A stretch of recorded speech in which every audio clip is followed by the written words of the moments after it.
The NFL cannot let the Kansas City Chiefs get away with this. So we're going to be going through that and 3 other stories in today's video. So make sure to like this video, and if you want more Mercedes news content like this, make sure to subscribe to the channel by hitting that red button down below. The first story is Rees-Zammit given Kansas City Chiefs boost as NFL loophole emerges, which is not fair for the rest of the NFL. After a whirlwind 8 months transitioning from rugby star to NFL hopeful, Rees-Zammit is edging ever closer to finding out if he has done enough to make it onto the Kansas City Chiefs' active roster.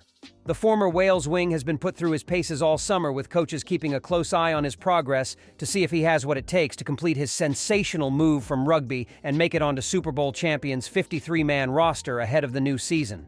Rees-Zammit has certainly made a big impression on the other side of the Atlantic, with coaches, fans, pundits, and players, including his new superstar teammates Patrick Mahomes and Travis Kelce, impressed with what they have seen from the 23-year-old so far. Having never played American football before quitting rugby to join the NFL's International Player Pathway program back in January, it would be quite the feat if the Welshman made it onto the Chiefs' roster rather than the practice squad, but a loophole has emerged that could significantly aid his chances of doing so. While he came through the IPP program, Rees-Zammit was signed by the Chiefs as a free agent, meaning that he is free of the NFL's IPP exemptions and therefore faces different rules. Under IPP rules for 2024, players who came through the program are eligible to fill a 17th roster spot on the otherwise 16-man practice squad of any of the 32 NFL teams. That spot is reserved exclusively for IPP players and means that they are not available to be signed by any other teams while they are in the practice squad. However, because Rees-Zammit was technically signed as a non-IPP player, if he is placed on the Chiefs' practice squad, he remains eligible to be snapped up by their NFL rivals. So while the Welshman lacks the guaranteed practice squad spot that has been given to those who came through the program with him, it could still work in his favor, as the Chiefs may wish to place him on the active roster to prevent other teams from signing him. Discussing the situation on the Chiefs Concerns podcast, pundit Cole DeRuse explained, "I understand that they, Chiefs management, didn't put the International Pathway player exemption on him. So if he does not make the roster, he would have to clear waivers and he can get scooped up by somebody else." While he expressed doubt over whether Rees-Zammit will indeed make the roster, DeRuse added, "Could make the case that the Chiefs may put him on the 53 to kind of protect him. They've done that before. I really think he'd benefit from a year in the Chiefs system, going through the reps and soaking up football knowledge. I don't know that he makes the roster at this point in time." Appearing on the same podcast, ex-Chiefs tight end Jason Dunn said he didn't think another team would look to snap up the former Gloucester wing, as he is still so much of a project and still getting to grips with the sport. "If you put him on the practice squad, I don't believe that a team will scoop him up just because he's so much of a project," he said. "There's only way you would do it is if you're trying to bring a bit more light to your team, the hype, the money. We've had rugby guys play before. The dude from Buffalo, Christian Wade, he was on the roster last year at least. He ended up getting cut." The second story is Chiefs sign surprise rookie amid training camp injuries. The Chiefs made a surprise roster move late Thursday afternoon, reportedly signing Te Gregorius Spivey following a successful workout. Spivey is a former teammate of 4th-round pick Jared Wiley at TCU, though is most known for a controversial decision by the NCAA that ruled him ineligible for the entire 2023 season, despite Spivey's insistence that he followed the explicit instructions of his academic advisor and NCAA. He caught only 28 passes for 298 yards and 1 TD over 4 collegiate seasons, but Kansas City clearly saw enough potential to bring Spivey in for the remainder of training camp after a slew of injuries this week.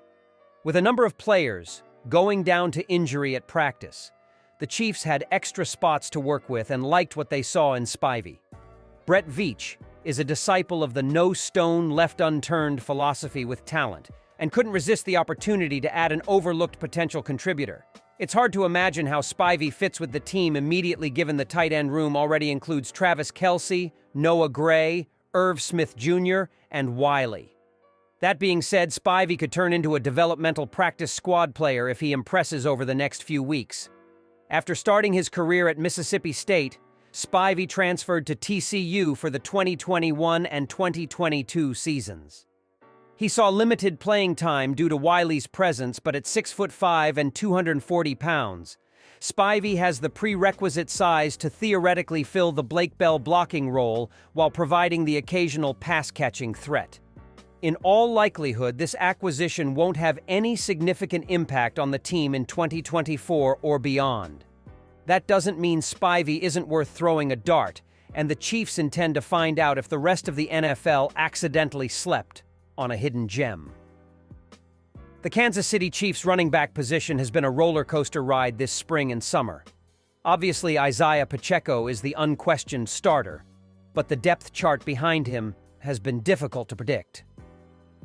Veteran Clyde Edwards-Helaire was the expected RB2 when players first arrived for organized team activities this spring.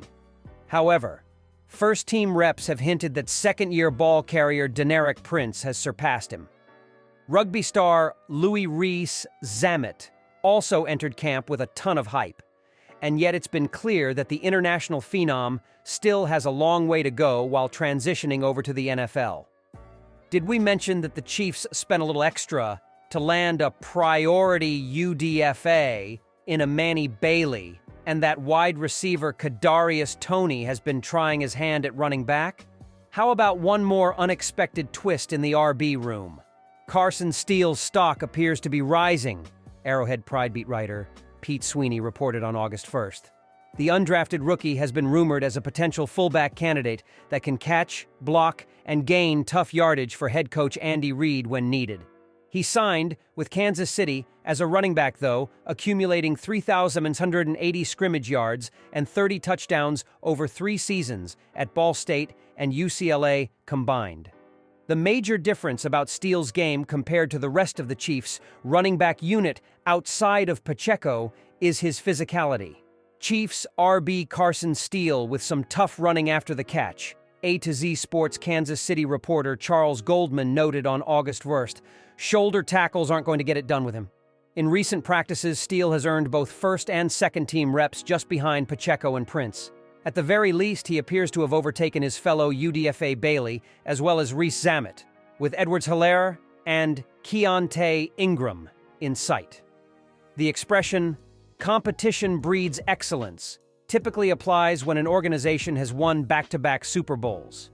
And it certainly applies inside the Chiefs' RB room this summer. The third story is Chiefs QB Carson Wentz reveals thoughts on playing for Andy Reid. Back in 2016, the Philadelphia Eagles selected Carson Wentz with the number 2 overall pick. A year later, Wentz was a strong MVP candidate before a torn ACL ended his season. Backup Nick Foles replaced him, and the Eagles won the Super Bowl. After that, Wentz never could get back to that level and signed with the Kansas City Chiefs to backup quarterback Patrick Mahomes. The Chiefs are Wentz's 5th team in 5 years, with stops in Philly, Indianapolis, Washington, Los Angeles, and now Kansas City. But the former North Dakota State man is enjoying his time with the team and with Coach Andy Reid. I mean, it has a lot of similarities to my time in Philly, but it's evolved quite a bit, Wentz explained. The speed of this offense is second to none and is faster than any team I've been a part of.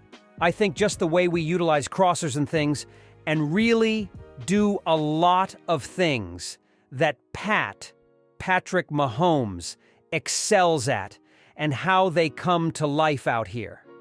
It's fun to be a part of it, be in X's and O's meetings, and just the whys behind things.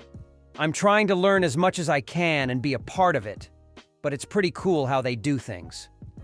Wentz's first coach in the NFL was Doug Peterson, who was a protege of Andy Reid in Philadelphia, both as a player and a coach. Wentz also applauds the creativity of the offensive scheme. It's been a lot of fun. Very creative. You see that from afar when you're watching film and all that stuff to see kind of the gadget plays and all that stuff, continued Wentz.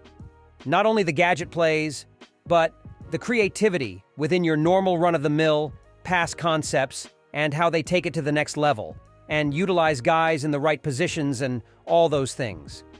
And so, it's camp.